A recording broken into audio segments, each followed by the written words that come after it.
how did I become a follower of Isa Al-Masih? My journey is essentially a journey from religion to redemption. I would characterize my journey in the faith, in this process of becoming a follower of Isa Al-Masih, as a journey from ritual to reconciliation. And this is very important because I was raised in the precepts of the religion of Islam. I grew up embracing Islam with all of my heart, as best as a child could in a Muslim home, having grown up in Senegal, West Africa, of a Lebanese family, Shia Muslim, and following best as we could the precepts of the Quran and the Hadith. Our home was characterized by religion in every sense of the word. So, why would I need anything more than what we had? I never felt the need to have more until the crises of life that I experienced and that all of us experience at one point or another may bring us to face, or do bring us actually face to face with some of the great questions of life. Who am I?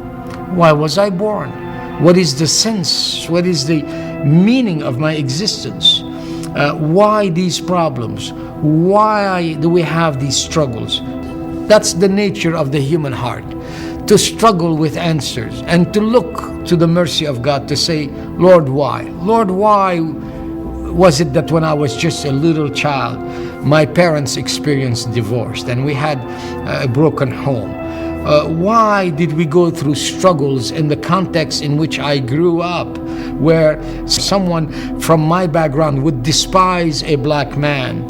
And why, though we were all supposed to be Muslims, we were not getting along?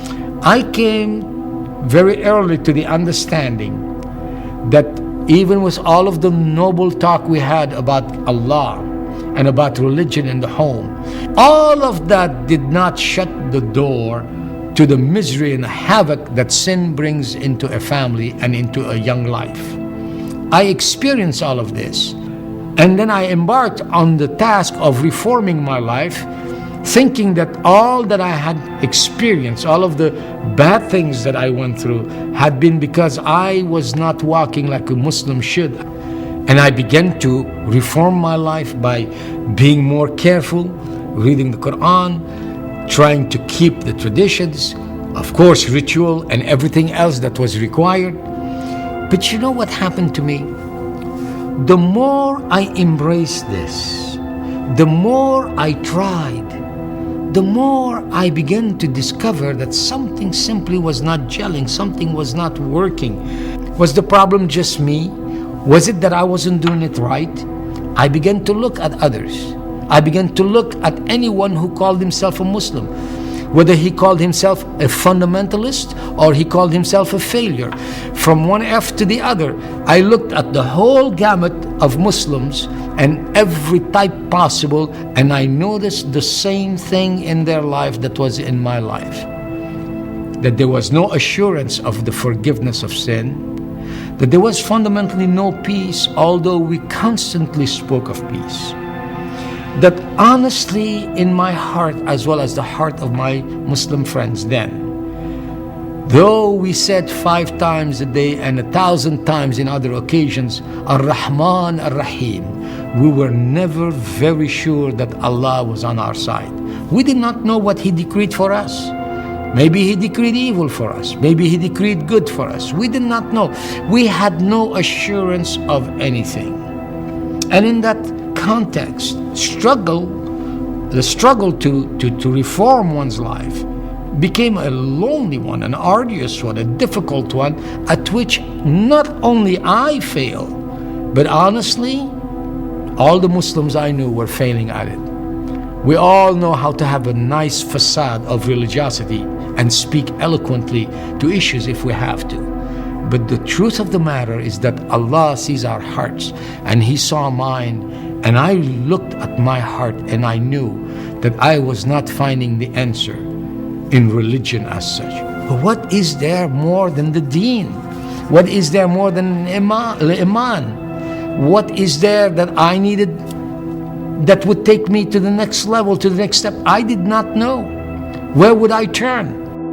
What Isa Al-Masih came to put before us was not just a set of rules or laws or things that we can bring forth as meritorious deeds, such as whether we call it prayer or giving alms or anything else. He came to teach us that beyond religion we needed relationship. And relationship cannot happen between us and Allah to be in the true peace, in the true Islam, in the true Salam. We cannot have that without there being first a reconciliation. This is what is taught, to have reconciliation, reconciled in the heart. This is what I learned through the message of Isa Al-Masih that someone shared with me. That person, in fact, the first time that person talked to me, I was very angry with that person, saying, do not talk to me about such religious issues. Who are you? And that's when I learned that there's a great deal of difference between those who would say that they are following the Bible and those who are true followers of Isa Al-Masih.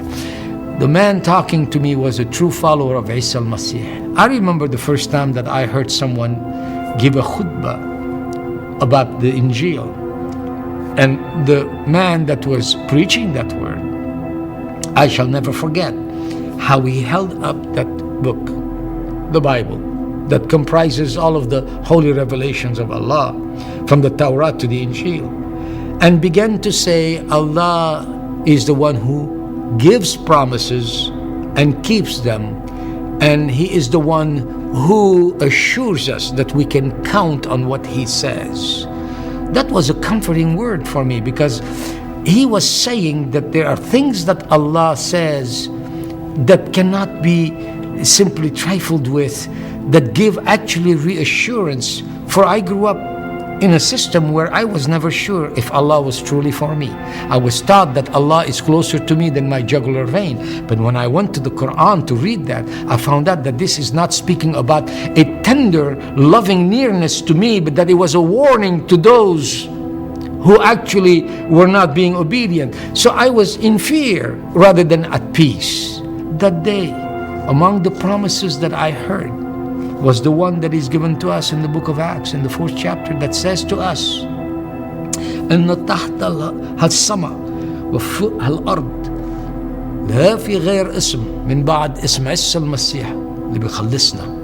That is, there is nothing, no other name under heaven and upon this earth that has been given whereby we can be saved, but that if we believe, He will forgive us, that He is the one who did give His life as a ransom, the sacrifice that Allah provided. That belief pierced my heart. It wasn't something I was looking for. I wasn't thinking, and thank God this was not an invitation for me, so to speak, to switch religions. That's not what it's about. It's not about religion. It's about reconciliation. This is the message of the gospel of the Injil. This is what Isa Al-Masih brings us, reconciliation. So today, to anyone who listens to me, I want to testify that indeed the Injil is true when it tells us La ilaha illallah wa la fi ghair wafi' bayna wa bayn Allah illa Isa al-insan, Isa al-Masih al-insan. That is, there is no God but one God, and there is no mediator between man and God except Jesus Christ, the man. And so that is something today that I want to assure any hearer, that if in faith believing one accepts what the Injil says, you find the solution. My life was transformed by that truth. What I could not find just through the precepts of religion, and it doesn't matter how you call that religion, it could have been any religion. What I could not find through the precepts of religion, I found through ransom, redemption, in the name of Isa Al-Masih. I found reconciliation with God that transformed my life and gave me true peace. That is why I want to follow Isa Al-Masih, and why I continue to follow Isa Al-Masih, and why I proclaim to anyone, please be reconciled with God in the name of Isa Al-Masih and be a follower of his.